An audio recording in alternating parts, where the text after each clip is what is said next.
You see these little barking Zinja dogs that are senior at the top, Mamela, on the day when they finally set us free, do not think of them as better human beings. They're not. They still stink. They still stink like the fungified, pacified athlete's foot that's always covered by a sock in your shoe. Yeah. The boss. Yeah, I don't like you little bosses. Listen, I feel you nothing. You stink. You stink like some halitosis. You stink like a maggoted corpse. That's all you are. Very smelly. Anyway, you see these here smelly big bosses of yours. They're exactly like Nebuchadnezzar. They are literally exactly like Nebuchadnezzar. Dude is incendiary.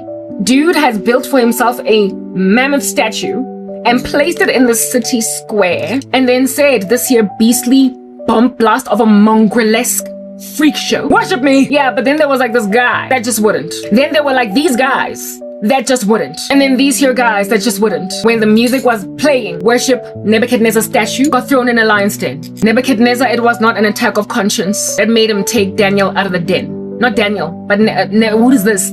Shadrach, Meshach, and Abednego out of the fire. It was the observation of the evident power of, no, not him. He's not God. You're fungi. I've said it, okay? God is God. It's going to be the recognition by your big bosses who are still measly human beings. Do not gaze at their liberation of Christians like they're people that make any kind of sense.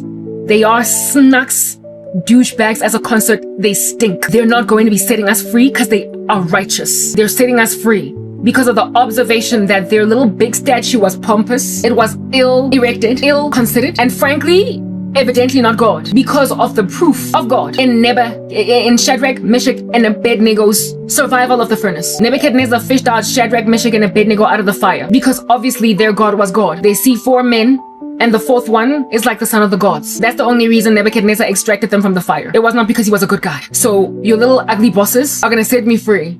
No, not because they've had a change of heart, neither turned to God after building their big statue in the city tower. It's because they will have seen that my God is God and theirs is not.